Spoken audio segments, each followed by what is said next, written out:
information available. There were documents. Well, prior to that time, they were not able to get access to these documents, but you were able to get access to what was called the McCollum Memo. Do you want to address that? Yes. I started this investigation really in 1982, and I knew nothing about the communications intelligence of the U.S. Navy and the cryptographic information, even though I was part of the U.S. Navy, because that was a highly treasured secret. We did not want Japan or Germany to learn that we had broken their codes. So in 1982, I had to learn what was happening in the monitor stations. And so the cryptographers told me where I could find these records that would substantiate these really assertions at that time. So I filed Freedom of Information Act requests with the Navy, and they grudgingly gave out a little information, and I kept after it, and okay, we've got a 4-minute break. We're going to be right back with Robert Stinnett, and we're going to talk about the documents that pretty much prove that this was a created event. We'll be back after this 4-minute break. Stay tuned.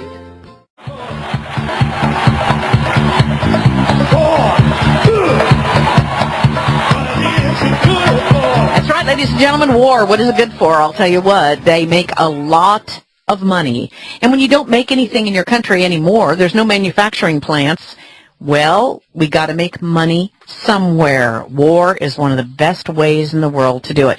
Thank you for joining us today. We're talking about the Day of Deceit, ladies and gentlemen. This is a book. It's almost one of those must books to have on your library, The Truth About FDR and Pearl Harbor. I have had it on my shelves, and I have referred to it so many times. And I'll tell you what, if you've got Bubba on the couch who says, oh my gosh, none of this stuff is real, wait till you read this book. You will see. And I encourage you to go to, let's see, do you have a website, sir? It's on Amazon.com. Right, the book is on Amazon.com, but you don't have another website then? No, there's one on the Independent Institute that is on a website too. Okay. Just Google or start page, whatever you use, Day of Deceit, The Truth About FDR and Pearl Harbor. You can go to Amazon.com and get the book. It is really a must to have. This is one to have and to cherish because of the documentation, pages and pages and pages. I mean, the appendix is almost as big as the book. And that tells me if I really like a book or not. It's got to have the appendix that it's at least 1/3 of the size of the book, and this certainly is.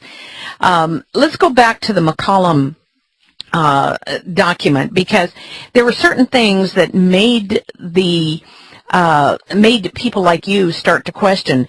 Although the story had been attempted to be made over and over and over again of how it all happened, even though Roosevelt was against the war. Now, he had said he was going to be against the European war. He was not going to get involved in this.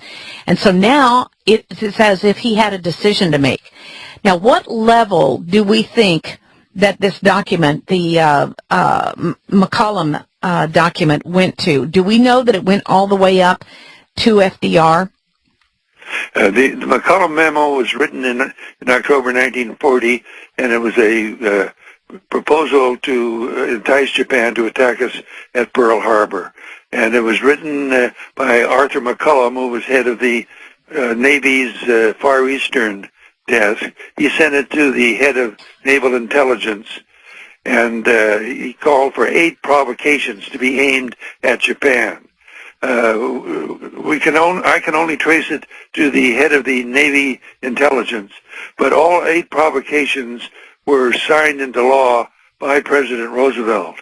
One of them was the pop-up cruises, sending U.S. cruisers into Japanese territory. The president called them the pop-up cruises, and he ordered them into the Central Pacific, also into the entrance to the inland sea. That's where Japan's Navy was based in 1941.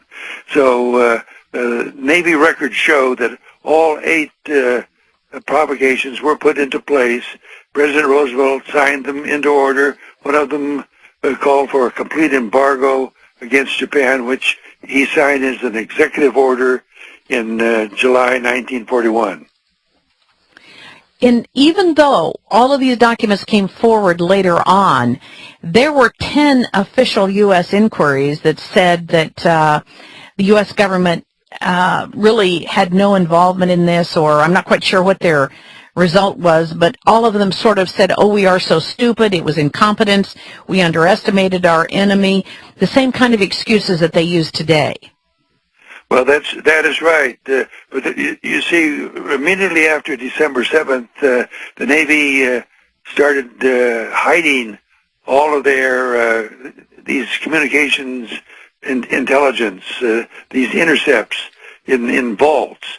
So that was hidden until I started filing Freedom of Information Act in the late 1980s, and this was to protect all of the officers that were hiding this information from the American public. And so as they died off and new people came in, then they were not alert to what was contained in these damaging messages. So these Freedom of Information Act request is the one that helped me get all this documentation. Let's go back to the cryptographic issue, the people that were breaking the Japanese codes.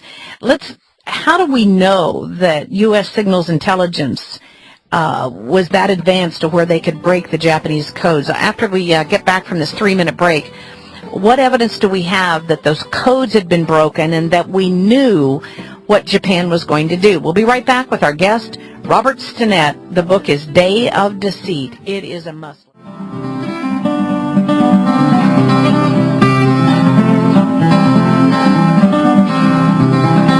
Welcome back to the Power Hour, ladies and gentlemen. Thank you for joining us. Just want to let you know about a few specials. We still got the Sun Air Purifier and the Sun Air Heater. Both of those are the best that you can get in the United States. Made in Arkansas. You can go to betterair.com, check it out, see the Sun Air Purifier, or go to thepowerhour.com. And the heater works in about 800 square feet. It is just amazing. If you have that cold room that you cannot heat, it's a ductless furnace. And it looks like the size of an end table. And you roll it around. It's only 30 pounds. You roll it around. You can carry it up the stairs or wherever you need to go. And it will keep the area really, really warm. And it's a real nice warmth also. So take advantage of getting the heater, the purifier from the Power Hour, the cookbooks that we've got, the historical Christmas cookery about the Founding Fathers, a really excellent book for the history as well as what they ate. And yes, they did have eggnog. Robert Morris, 1734 to 1806 in Pennsylvania. He was seen as the financial genius, one of the wealthiest men in the colonies, and he was a Christian patriot. And remembered today as the financier of the American Revolution. Well, they've got his recipe for eggnog. I'm sure it was Mrs. Robert Morris's recipe for eggnog. But it's really an amazing book of the recipes and the important people in our heritage. The Thanksgiving cookery book, the Revolutionary War period, the Civil War period. I mean, think of the research that was done just to go back and find out what were they eating during the Civil War. And Robert Pelton has done this research, and these are now considered to be historical cookbooks in some of the historical areas around the country. Juliet Ward Howe's cornmeal stuffing. I just find it so interesting and wish the children of today would look at these recipes and see what people ate years and years and years ago. They are available at the Power Hour. Call 877-817-9829, 877-817-9829, or go to thepowermall.com. And don't forget the incredible coconut products sale. Whether it's coconut that you eat, coconut oil, a gallon of it, or whether it's a pint of coconut oil, or pistachios, goji berries, the highest form of antioxidants, agave nectar, the wild rice. Oh, and if you have not tried organic mayonnaise, it is coconut mayonnaise. It is incredible. And the organic raw chocolate, we rarely have that on special. There are no fat grams in this, no sugar, and it is incredible. It's on special at the Power Hour. Call 877-817-9829 or go to thepowermall.com. We're talking to the author of Day of Deceit, The Truth About FDR and Pearl Harbor.